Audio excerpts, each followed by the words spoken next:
Mi hijo invitó a sus suegros a pasar la Navidad en mi casa, pero a mí me dejó fuera. La noche estaba helada en Durango. El viento cortaba el silencio y las luces parpadeaban en el portón de mi casa. Adentro podía escuchar las risas, los brindis, las voces de ellos, de mi hijo Luis, de su esposa Mariela y de los padres de ella, sentados en la mesa donde, durante 40 años, solo mi familia se había sentado. Yo estaba ahí, del otro lado, con el corazón latiéndome en las sienes y una llave en la mano. Apoyé la llave en el cerrojo sin girarla. El metal frío me recordó quién era el dueño. Pero no entré. Todavía no. Pero para entender cómo llegué a este punto, tenemos que volver al día en que me dejaron fuera de mi propia casa. Antes de continuar, suscríbanse al canal y díganos en los comentarios desde dónde nos están escuchando. Mi nombre es Javier Cruz. Tengo 75 años. Soy viudo hace 8. Y durante toda mi vida trabajé en los ferrocarriles de Durango hasta que mi cuerpo ya no aguantó más.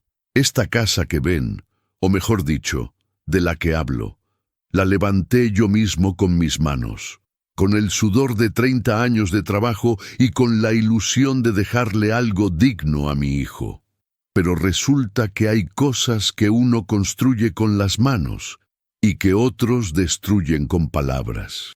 Diciembre llegó a Durango como siempre, con ese frío seco que se mete hasta en los pensamientos. Yo llevaba meses sin saber de Luis. Bueno, para ser honestos, llevaba casi un año. Llamadas breves, mensajes de cumpleaños enviados a las carreras, promesas de visitas que nunca llegaban. Nada nuevo. Desde que se casó con Mariela, mi hijo se volvió un extraño educado que me trataba como a un conocido lejano. Ese martes, cuando sonó el teléfono y vi su nombre en la pantalla, sentí algo que no había sentido en mucho tiempo. Esperanza. «Bueno», contesté tratando de no sonar demasiado ansioso. «Papá, ¿cómo estás?» Su voz sonaba alegre, casi demasiado alegre. «Aquí, hijo, como siempre, ya sabes, peleándome con el frío y con la estufa que no quiere prender». Se rió. Una risa breve, nerviosa. «Papá, te llamo porque Mariela y yo queremos hacer la cena de Navidad en tu casa este año. Ya sabes, como antes, como cuando mamá vivía». El corazón me dio un vuelco.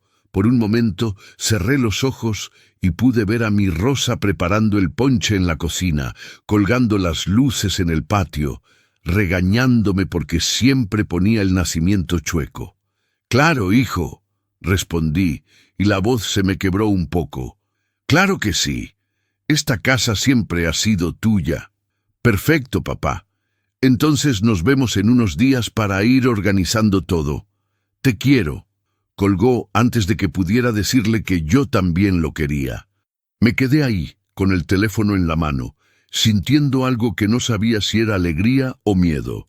Miré alrededor de la sala, las paredes descascaradas, el sofá viejo donde Rosa y yo veíamos las telenovelas, la foto de nuestra boda colgada junto a la ventana.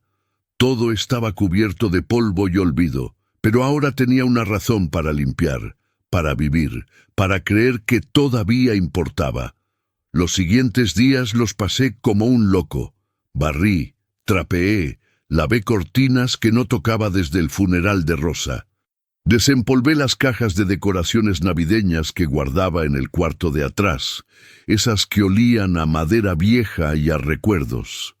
Desenredé las luces, probé cada foquito y colgué todo en el patio como hacía antes, cuando mi espalda no crujía con cada movimiento. Gasté 2,450 pesos en ingredientes, adornos y comida. Todo mi ahorro del mes. El vecino don Chuy me vio desde su ventana y gritó: «Oiga, don Javier, ¿qué trae? Lo veo muy animado». «Va a venir mi hijo, don Chuy», le grité de vuelta, con una sonrisa que no cabía en mi cara. «Vamos a hacer la cena de Navidad como antes». «Ah, qué bueno, hombre. Ya era hora de que ese muchacho lo visitara». Sí, ya era hora. Cuando Luis llegó con Mariela 3 días después, yo ya había preparado todo. La casa olía a pino y a canela. Las luces parpadeaban en el patio. Hasta había comprado los ingredientes para hacer el ponche de rosa, ese que llevaba tejocote, guayaba y un toque de canela que nunca le salía igual a nadie más. «Papá, se ve muy bien todo», dijo Luis al entrar, pero su sonrisa no le llegó a los ojos. Mariela entró detrás de él, mirando todo con esa expresión que las mujeres tienen cuando están evaluando si algo les gusta o no. Tocó las cortinas, pasó el dedo por el marco de la ventana y sonrió con esa educación que hiere más que cualquier insulto. «Don Javier, qué lindo se ve todo, aunque quizá podríamos mover algunas cosas, ¿no? Para que haya más espacio». «Claro, hija», dije, porque todavía creía que solo querían ayudar. «Lo que necesiten». Los días siguientes fueron extraños. Llegaban temprano, movían muebles, traían cajas con decoraciones nuevas, modernas, que no pegaban con nada de lo que yo había puesto.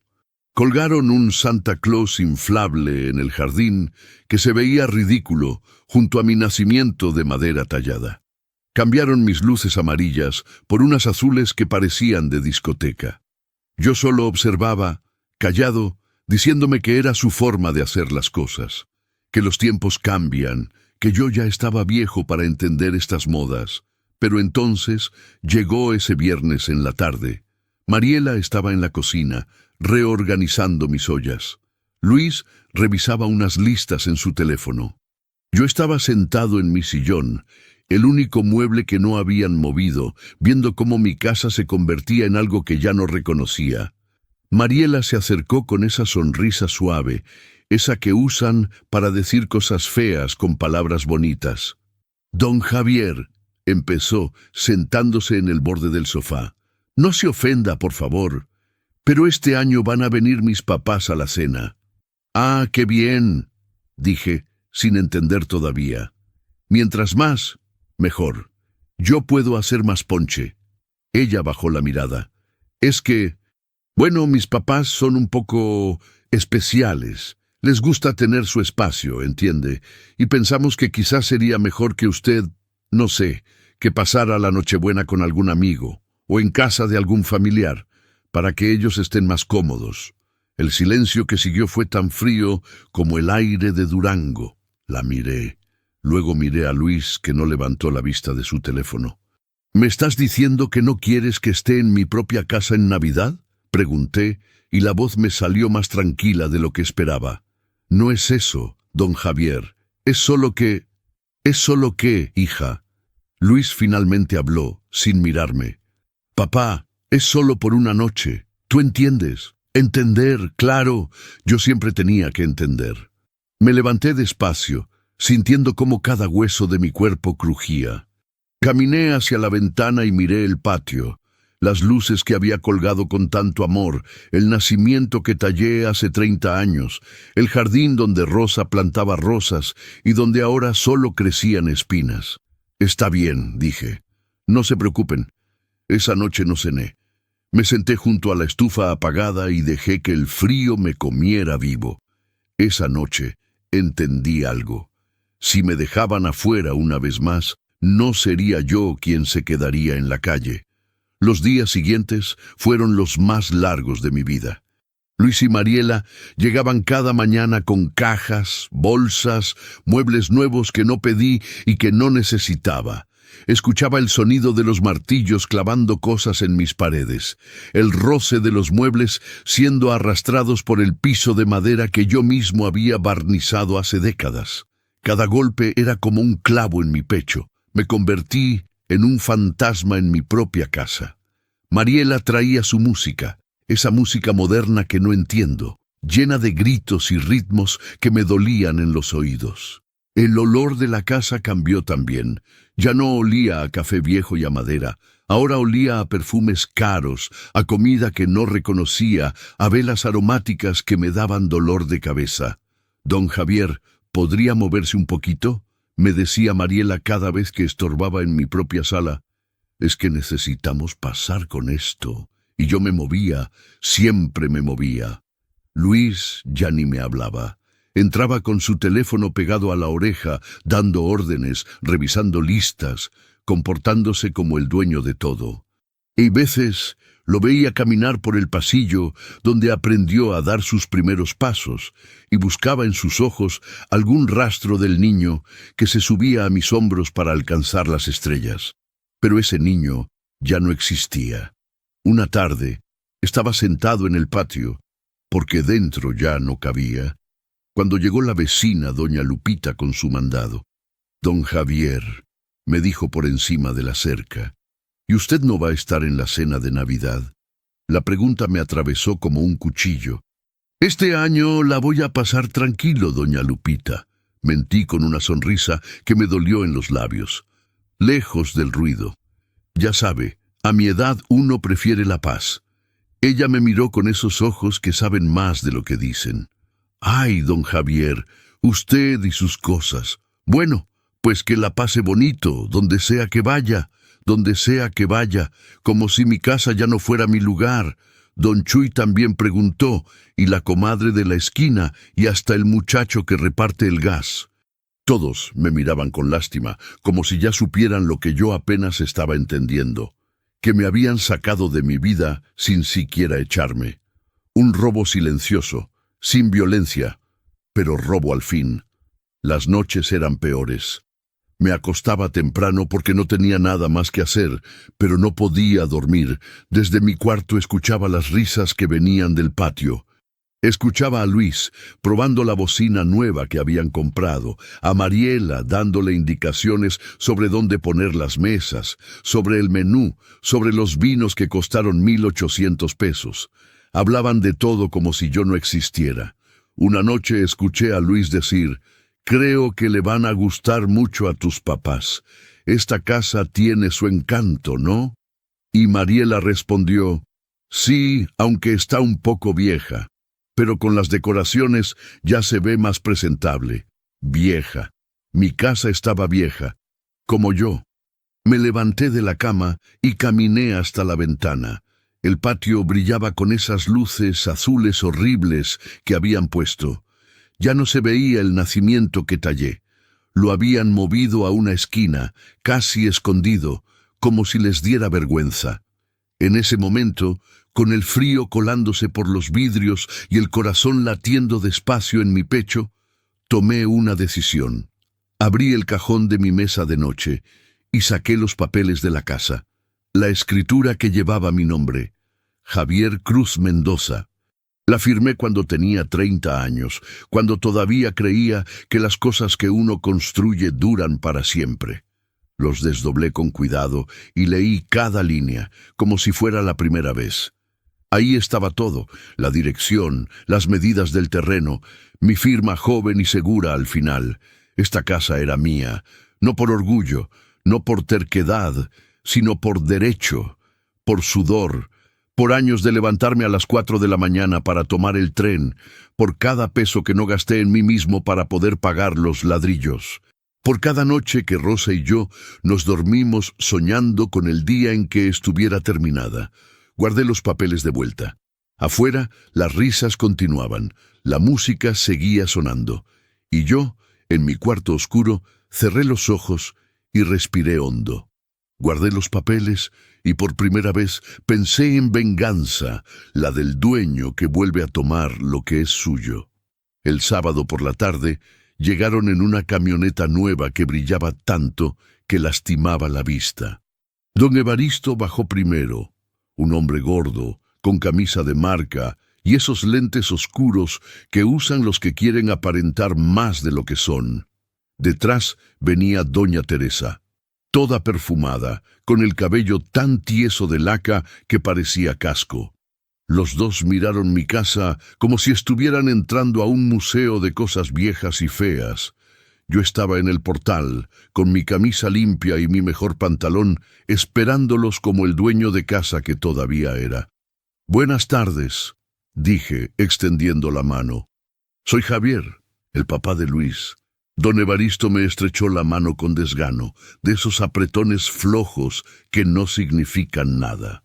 «Evaristo Salazar», dijo, mirando por encima de mi hombro. «Mucho gusto». Doña Teresa ni siquiera me dio la mano.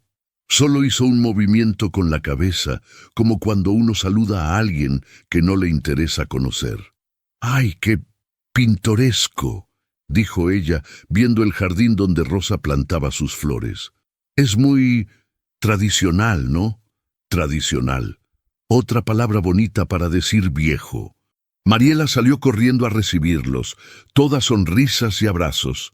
«Mami, papi, qué bueno que llegaron. Pasen, pasen, ya está todo listo». Luis apareció detrás, secándose las manos en un trapo. «Don Evaristo, doña Teresa, bienvenidos. Perdonen el...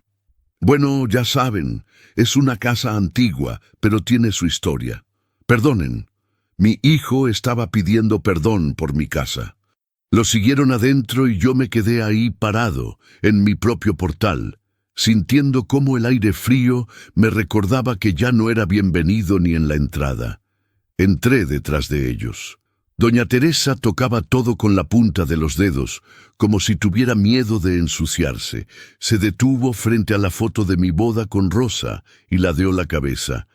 «¡Ay, qué tiempos aquellos!», dijo con una sonrisa que no era sonrisa. «Cuando las fotos salían en blanco y negro porque no había de otra, ¿verdad?». «Era 1972», dije con la voz más tranquila que pude. «Y esa foto la tomó el mejor fotógrafo de Durango». Ella no respondió. Solo siguió caminando, inspeccionando cada rincón, como si estuviera evaluando si mi casa merecía existir.